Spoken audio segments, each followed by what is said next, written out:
Hello everyone, welcome to the J&P Show, where we talk about all things news, sports, and so much more. Tonight's show will be about health insurance, financial aid, CMEI's new office, and the weather. That's right, Camilla. Today's show will dive deeper into the financial pressure MSU Denver students are facing, a new update to health insurance plans statewide, and the new office set to open for the Center for Multicultural Engagement. We will now head over to the Auraria Health Center, where Mariah Dean, accompanied by camera Abia Randall, will explain why Anthem and Rocky Mountain Health Insurance are to discontinue plans in Colorado's 2026 individual insurance market, affecting roughly 100,000 Coloradans. With interviews and research revolving around this topic, Mariah, what can we expect? That's right, guys. Insurance plans like Anthem and Rocky Mountain Medical are going to be pulling out of the 2026 personal health insurance plan. This is going to affect about 1/3 of the state of Colorado, a huge impact. If this is affecting you, look for new insurance plans starting for this new upcoming year on November 1st. You heard about Anthem and Rocky Mountain pulling out. Does this affect you, and what does this look like in the future for you? Yeah, me personally? Yes. Sure. So I do have Anthem Blue Cross, so it's going to affect me in a major way. Okay. I have 3 children. We all use the same insurance to access healthcare, and Anthem has been paying for it. Yeah. So without Anthem health insurance, we are going to have to pay out of pocket for our healthcare, and we can't afford to do that. No. I think that's going to really impact things like breast cancer screening for me, immunizations for my children, cancer screening for my husband, and all our daily care. Absolutely. So I'm very concerned about how this will impact our family. That would definitely be concerning. As you can see, this is affecting a lot of people, including health organizations like the one behind me on the Auraria campus. If this is affecting you or you're not sure, check with your insurance company and look to see to make a different plan as soon as possible. This is Mariah Dean. Thanks, Mariah, for that information. This is going to be a huge deal for Coloradans who previously used these insurance companies. Make sure you keep an eye out and immediately find a new health insurance company before it's too late. This semester, MSU students are feeling the pinch. Rising fees, stricter payment policies, and unexpected costs are adding to financial pressures. Even with the tuition lock program in place, also hidden fees and missed deadlines are costing MSU Denver students more. Reporter Fabrizio Escalona has more details.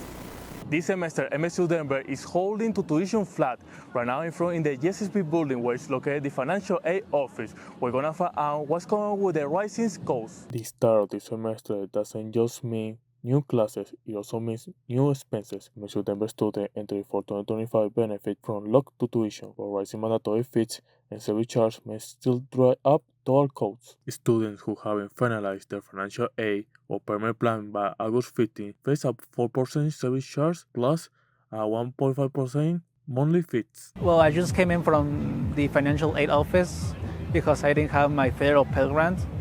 And I talked to them and told me that I need to change something from the FAFSA page, so I need to go back again from the FAFSA page.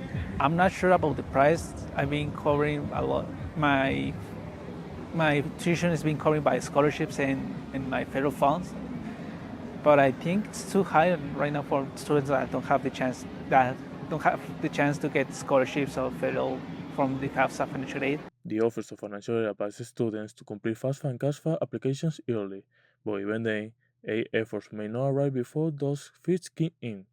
Students must be proactive or risk more financial strain. However, what's the decision that a student must be take before those deadlines coming? Well, I'm right here in this building because I just went to the financial aid department asking the same question, and it's something that it's hard to tell because maybe you don't have the funds to pay it out of pocket, or maybe you're waiting for your funds. Like, it's hard to tell because you don't want to get any fees or late fees because you're not paying your tuition. So it's just expectations. Like I don't know what I'm expecting, and I went with that question, and they said that for now I kind of have like a good profile, and they might be releasing the funds to me, but it's still like a waiting.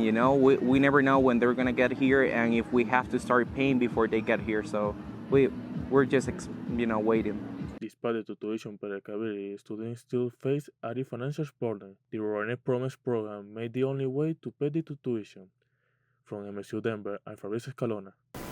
There's a new office on the first floor of the Tivoli that is excited to welcome students this semester. Our reporter Livette Sanchez visited the new space and brings us the following report.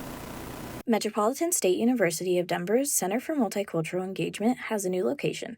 They hosted their grand opening event August 25th of 2025 from 10 a.m. to 2 p.m., where they welcome students to enjoy arts and crafts, participate in a raffle, and get free snacks. Rather than students making their way to the third floor of the Tivoli, they have quick and easy access to the CMEI now on the first floor of the Tivoli. In addition to their Tivoli 305 location, they will also be located at Tivoli 129. The CMEI focuses on connecting students and celebrating diversity. If you are looking for your place on campus, the CMEI could help. CMEI offers students the space and opportunity to connect with their peers and attend a variety of events. Now let's get into what the weather holds for the start of September. Tannis, it looks like those 90-degree days are over. Yes, Milana, expect to not be in those 90s this upcoming week, but that does not mean we cannot see some sunny days in the future. Sunday starts off sunny and pleasant with highs in the mid-80s, but be sure to watch out for those thunderstorms as clouds build. The lows will be in the 50s. Monday for your Labor Day, in the metro area, we will have beautiful weather, dry and mild. Highs will be around the mid-80s with a low of 60. Tuesday maintains the dry and mild pattern, highs again in the mid-80s with plenty of sunshine throughout the whole day. The low will be in the high 50s. By Wednesday, expect some of the most pleasant weather of the week, sunny skies and highs around 87 with a low in those high 50s. Thursday carries on that beautiful weather, clear skies, warm afternoons in the low 80s, and the lowest we will see is 52 for your day. We will have 78 with the highest partly cloudy in the morning and the low in the 50s.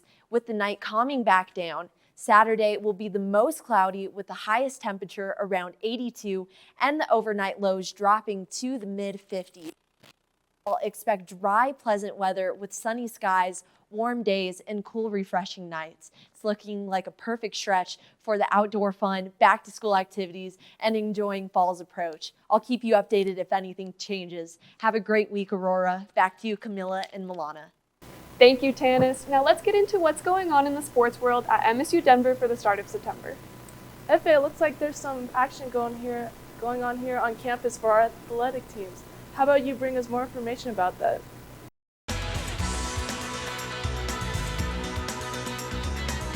Hey everyone, let's take a look at what's coming up in Roadrunner sports this week.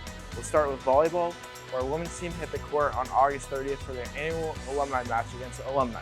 Always a fun matchup, it's less about the score and more about celebrating the program's history. The alumni came ready to compete and gave the current squad a good early test before heading into the season. Now, shifting to soccer, September 4th is going to be a busy day on campus. At 3:30, the women's soccer team takes on Western Washington University. That's going to be a big one to start their season. Western Washington is known for being a tough opponent, so the home crowd will be important in giving our team that extra push. And later that same day, the men's soccer team hits the field against Northwest Nazarene University. Back-to-back games at home means fans can make it a full day of soccer, so come early, stay late, and cheer both squads on as they get their seasons on the road. So, mark your calendars, show some school spirit, and get out to support your teams. That's a quick look at what's happening in campus sports. Back to you, Camilla. Thank you, Efe. That's all for today.